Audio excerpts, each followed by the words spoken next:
नमस्कार दोस्तों, सबसे पहले आप सबको नवरात्रों की बहुत बहुत शुभकामनाएं।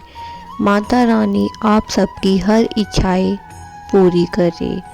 आज मैं आप सबको बताना चाह रही हूँ कि बहुत से लोग यह सोचते हैं कि मेरे साथ ही हमेशा बुरा क्यों होता है, अच्छे लोगों के साथ ही बुरा क्यों होता है। तो मैं आपको इस बारे में बता रही हूँ।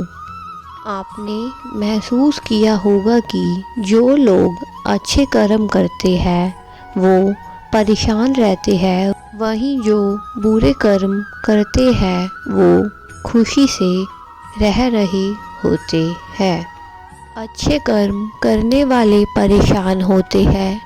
आखिर उन्हें इतनी परीक्षा क्यों देनी पड़ती है, जबकि जो अधर्म की राह में है वह खुश है और ज़िंदगी का आनंद ले रहे हैं। अगर आपके मन में भी यह सवाल आया है तो आज हम आपको इसका जवाब देंगे, लेकिन उससे पहले वीडियो को लाइक, शेयर और हमारे चैनल को सब्सक्राइब ज़रूर कर लें। ये जवाब वो है जो भगवद गीता में लिखा है और श्री कृष्ण ने अर्जुन को दिया था। गीता में वर्णित कथा के अनुसार जब भी अर्जुन के मन में कोई दुविधा होती थी तो वो श्री कृष्ण के पास पहुंच जाते थे। एक बार की बात है, अर्जुन भगवान श्री कृष्ण के समीप आकर वो दुविधा में है और इसका जवाब वो श्री कृष्ण से चाहते हैं। मुझे यह जानना है कि अच्छे लोगों के साथ हमेशा बुरा ही क्यों होता है, वहीं बुरे लोग खुशहाल दिखते हैं। अर्जुन के मुंह से ऐसी बातें सुनकर श्री कृष्ण मुस्कुराए और कहा, मनुष्य जैसा सोचता है और महसूस करता है वैसा कुछ नहीं होता, बल्कि अज्ञानता की वजह से वो सच्चाई नहीं समझ पाता। अर्जुन उनकी ये बातें समझ नहीं पाया। इसके बाद श्री कृष्ण ने अर्जुन से कहा, पार्थ, मैं तुम्हें एक कथा सुनाता हूँ, उसे सुनकर तुम समझ जाओगे कि हर प्राणी उसके कर्म के हिसाब से ही फल मिलता है। प्रकृति हर किसी को अपनी राह चुनने का मौका देती है और वो मनुष्य की इच्छा पर निर्भर करता है कि उसे धर्म की राह चुननी है या अधर्म की। कथा शुरू करते हुए श्री कृष्ण ने कहा, एक नगर में दो पुरुष रहा करते थे। एक पुरुष व्यापारी था जिसके जीवन में धर्म का बहुत महत्व था। वो पूजा पाठ में बहुत ही ज़्यादा यकीन रखता था। वह हर रोज़ मंदिर जाता था और दान धर्म भी करता था और हर रोज़ भगवान की पूजा करता था। वहीं दूसरा पुरुष बिल्कुल विपरीत था। वह हर रोज़ मंदिर तो जाता था लेकिन पूजा करने नहीं, बल्कि मंदिर के बाहर से जूते चप्पल चुराने। उसे दान और धर्म से कोई लेना देना नहीं था। समय बीतता गया और एक दिन बहुत जोर की बारिश हो रही थी। इस वजह से मंदिर में पुजारी के अलावा कोई भी नहीं था। ये बात जब दूसरे पुरुष को पता चली तो उसने कहा कि यह सही मौका है मंदिर का धन चुराने का। पंडित से नज़र बचाकर उसने मंदिर का सारा धन चुरा लिया। उसी समय धर्म कर्म में विश्वास रखने वाला भी व्यक्ति मंदिर में पहुंचा। दुर्भाग्य से मंदिर के पुजारी ने उसे ही चोर समझ लिया और चिल्लाने लगा।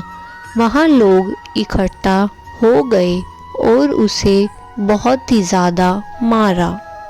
किसी तरह वो बचते बचाते वहाँ से निकला। वो दुर्भाग्य से उसका साथ वहाँ भी नहीं छोड़ा। मंदिर के बाहर वो एक गाड़ी से टकरा गया और घायल हो गया। फिर वो व्यापारी लंगड़ाते हुए घर जाने लगा तो उसकी मुलाकात उस पुरुष से हुई जिसने धन चुराया था। उसने कहा, आज तो मेरी किस्मत चमक गई और एक साथ इतना सारा धन मिल गया। यह सब देखकर उसे बहुत बुरा लगा और उसने अपने घर से भगवान की सारी तस्वीरें निकाल दी। सालों बाद दोनों की पुरुषों की मृत्यु हो गई। मरने के बाद जब दोनों यमराज की सभा में पहुँचे और भले पुरुष ने दूसरे व्यक्ति को देखा तो उसे बहुत गुस्सा आया। उसने क्रोधित होकर यमराज से पूछ ही लिया, मैं तो हमेशा अच्छे कर्म करता था, दान में विश्वास रखता था, उसके बदले जीवन भर मुझे अपमान और दर्द ही मिला और इस व्यक्ति को नोटों से भरी पोटली, आखिर ऐसा भेदभाव क्यों? इस पर यमराज ने कहा, पुत्र तुम गलत समझ रहे हो। जिस दिन तुम्हारी गाड़ी से टक्कर हुई थी वो दिन तुम्हारे जीवन का आखिरी दिन था, परंतु तुम्हारे अच्छे कर्म की वजह से तुम्हारी मौत सिर्फ एक छोटी सी चोट में बदल गई। तुम इस दुष्ट व्यक्ति के बारे में जानना चाहते हो। दरअसल इसके भाग्य में राजयोग था, मगर इसके कुकर्मों की वजह से और अधर्म की वजह से वो सिर्फ एक छोटी सी धन की पोटली में बदल गया। कथा सुनाने के बाद श्री कृष्ण अर्जुन से कहते हैं, पार्थ क्या अब तुम्हें तुम्हारे सवालों का जवाब मिल गया है? ऐसा सोचना कि भगवान तुम्हारे कर्मों को नज़रअंदाज कर रहे हैं, यह बिल्कुल भी सत्य नहीं है।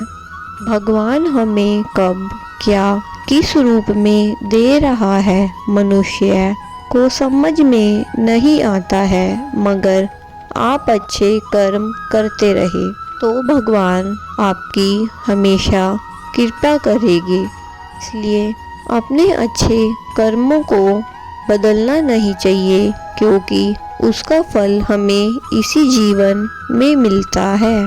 इसलिए मनुष्य का फर्ज है कि वो हमेशा अच्छे कर्म करते रहे, क्योंकि श्री कृष्ण ने गीता में भी बताया है, किसी के द्वारा किया गया कर्म बेकार नहीं जाता, चाहे वह अच्छा कर्म हो या बुरा कर्म हो। इस कहानी से हमें क्या शिक्षा मिलती है? हमें हमेशा अच्छा कर्म करना चाहिए, क्योंकि अच्छा कर्म हो या बुरा कर्म हो, उसका फल और दंड हमें अवश्य इसी जन्म में ही मिलता है। तो मैं आप सबसे आशा करती हूँ कि आप सब अच्छे से अच्छा कर्म करें, बुरे रास्ते को छोड़ दें। धन्यवाद। सिया राम जय जय